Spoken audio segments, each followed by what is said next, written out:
A lot of our life goes against what culture says, like,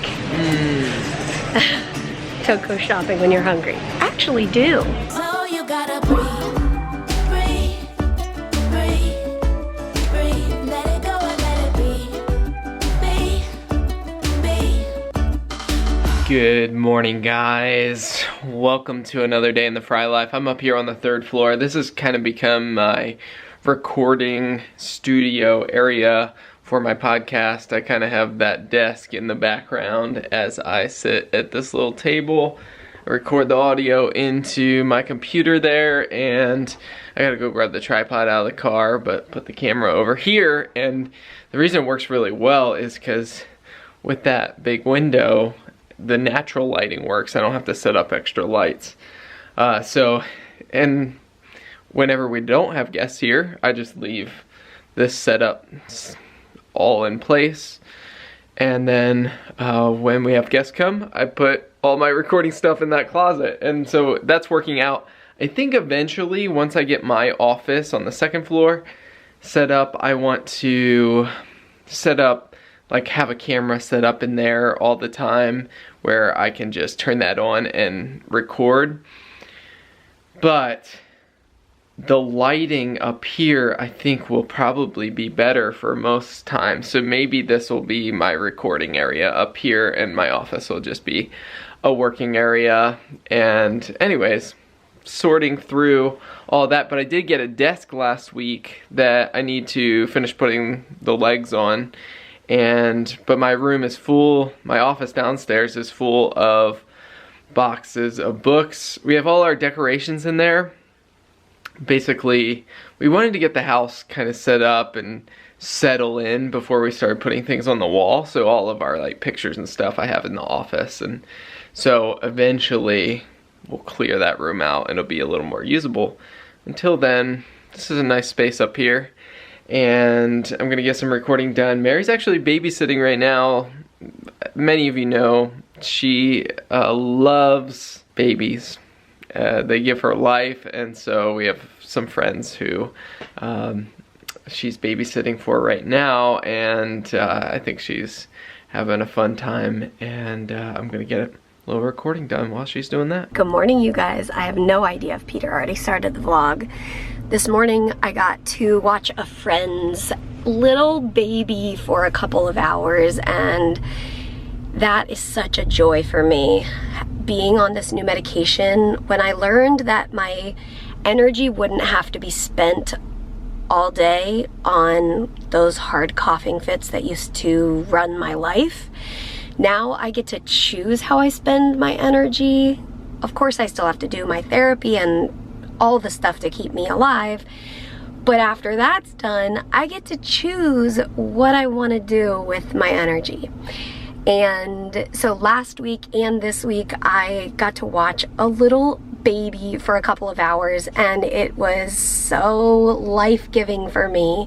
There is this strange balance with living with a tricky body where you have to be really smart about it so you're not catching a cold every minute. And you guys know that I had a cold about a month ago, and we saw the detriment that that was. But then, look, I recovered. So that's amazing.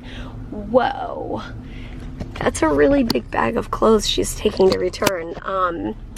It's like that online thrift store that you can send them back. But anyway, I'm sitting outside. Peter is he had to run in and do an errand, and I decided to sit in the car. But anyway, I have to be careful about germs and yet not live in a bubble and really take advantage of these days or weeks or months or years of feeling better. So one way that I do that is I go to church and I get together with people, but I try not to shake hands, and I limit my hugs and that sort of thing. I think it's interesting that in our culture, like, shaking hands is a given. It's almost like if you don't shake hands, it's rude. And I'm talking about culture within the United States. So if you're watching from somewhere else, I guess I should clarify that I'm talking about culture within the United States. And so I've had to learn to embrace the awkwardness of, oh, hey, I don't shake hands, actually, I just wave or whatever. And I think the people at church are starting to like get that and understand why I do that. But little babies, until they're toddlers, are less germy. I find that like 2 to 5 years old is pretty germy, and then you're going to school. Typically kids are going to school after that, so that's also very germy. But my little baby that I've gotten to spend some time with is very young, and so very not germy. And I'm so thankful for that, so I get to spend some energy on a very sweet, sweet baby. So I did that for a while, got to hang out with her mom for a bit, and then this afternoon I had a pretty bad headache, but good news, Tylenol works. Today it worked. So we brought things to the post office. I think we'll go to Aldi now and get some groceries. Sounds good. How did that go? Great. Good job. Thank you. And we'll just see what the rest of the day holds. I just got a really encouraging message, and those messages from you guys give us fuel. I've said it before. You are the fuel that says, Mary, get the camera out of your purse and talk to your friends. So you're just sitting on our dashboard, and we're gonna go finish some more errands. Thanks for hanging out. I didn't know if you already started the vlog. I did. You did? Okay. Well, cool. We started it twice. We have a shopping hack. If you are a person who has very little appetite and it's hard to come up with foods that you want to eat, come shopping when you're hungry. I know that goes against the advice of most people, but if you are don't have an appetite, go when you do have an appetite. Yeah. Or when you haven't eaten in a while. Is that right now? I'm hungry. So hopefully we'll find so many things we want to eat, which is really helpful, because sometimes we go to the grocery store and we're like, nah, nothing really sounds great. We come back out with like one meal. And it's like, it's so unhelpful. Why did we do that? So anyway, I guess a lot of our life goes against what culture says, like don't go shopping when you're hungry. Actually do. Okay, so far looks like Peter got some apples. Oh, that one's kind of weird. So it's all bunch. It looks like he got more of the, like, what is this? Salad mix? We have carrots, asparagus. I don't usually cook acorn squash, so that will be fun to try. Some cucumbers and celery. Oh, and I want to try to eat banana chips. I'm not sure if I'm gonna love them, but I want to try. Last time I ate tomatoes, they did not make my mouth hurt, so I'm gonna try them again. I'm so excited. The things we tell the internet. Side effects of tomatoes. We're just walking by through the like baking goods section, and it brought back a memory of, there was a cupcake mix, and I said to Mary, you remember when we were first married and you would make cupcakes? And she's like, yeah. Like, that was funny. I don't bake anymore. I thought that I liked it in my mind, but let's be real. Yeah. We like to cook. We like it when people bake for us. We are home from the grocery store, and we have an exciting dinner in the works. Mary got us this ravioli. It is done. It's on the table. It's like the fridge kind. Yeah, like the fridge kind of little package of ravioli, and she put it in a dish with sauce and cheese and baked it. I made our salads for tonight, which included me putting the lettuce that Mary had already chopped into a bowl. And Mary is making some broccolini. Probably about good. About good? I think so. You like it crunchy? Yeah. Okay, cool. And yeah, we're gonna eat, drink, and be merry. Oh! Don't burn yourself. Our after dinner activity is Oh, I'm kind of embarrassed whenever whenever Mary finds me watching these videos. So what exactly is this?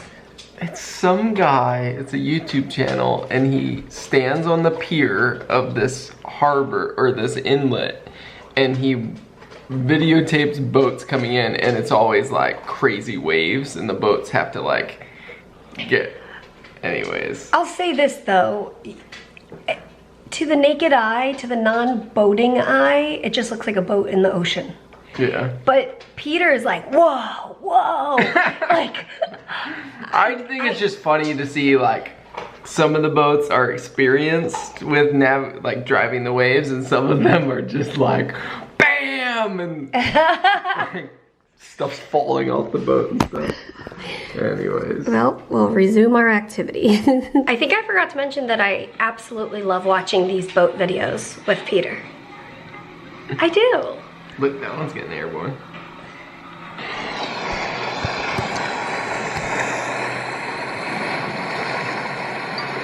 I was upstairs editing my podcast, and I heard Mary say, I need help.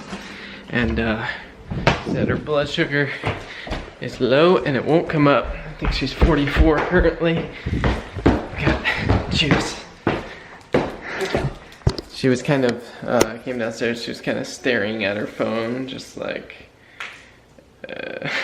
not able to function. So hopefully we can get this blood sugar up. Well, first,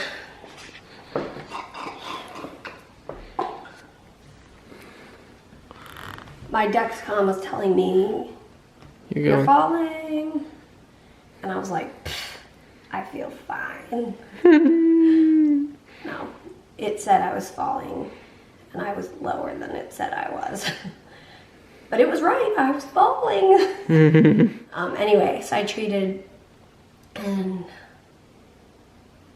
I was, what? I treated with applesauce when I was 65.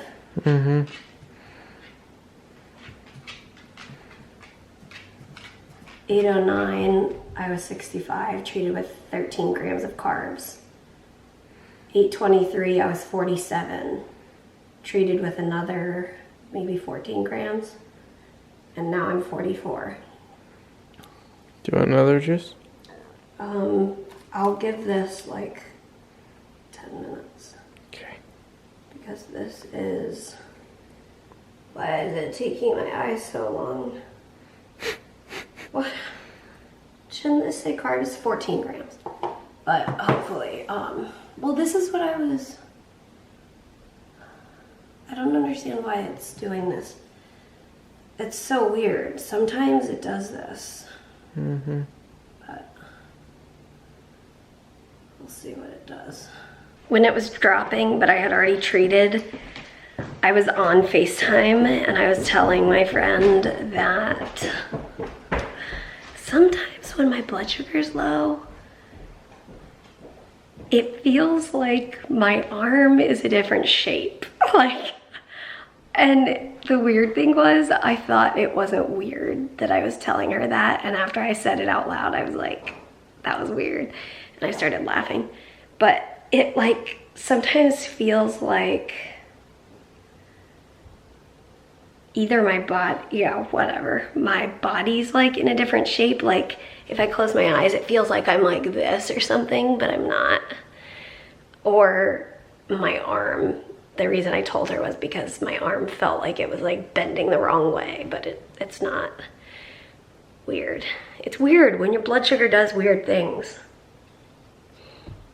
Strange. But I will probably be seeing, I talked with the CF nurse tonight because I'm going to CF clinic for the first time in 2 days. How much have I talked about this? So I am followed by the liver transplant team here at Duke, the lung transplant team, the infectious disease team.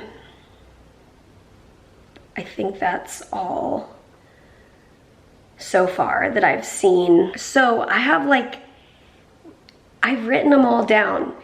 Immunology, that would be following IVIG. GI for feeding tube stuff. ENT for sinuses. Neurology for the headaches. Hematology for blood stuff. Endocrinology for blood sugar stuff. I have so many other specialists, and then the CF team. Yeah, so anyway, I talked to the CF nurse. She's so nice. She's outstanding. And I talked with her tonight. She called, and because I have an appointment on Thursday, we were just talking through a couple of things with the Vertex Expanded Access program. They already transferred my access from my Boston team to my Duke team. So that should be done. So I'll get my next 30 days of medication, because at this point it's just a matter of time for insurance to approve the medication. It's crazy. And I'll get it through normal pharmacy type stuff. So anyway, in some ways the pre-transplant, like they're following me, that feels more simple than the CF care, because obviously my CF body is pretty intricate. And the CF team will be handling all of my actual like treatment and stuff. I think it's a whole new world, so trying to figure it out as we go. But we'll be talking to them on Thursday if I need to get in with all of those specialists soon, so that I can get all of my orders in place for like my Dexcom and feeding tube supplies and that sort of thing. So we'll see as we go. The end of another day. Perfect 100 blood sugar. I'm good to go. Crazy. Guys, thanks for coming on the ups and downs, literally. Literally. And as always, we'll see you tomorrow. Good night. Don't you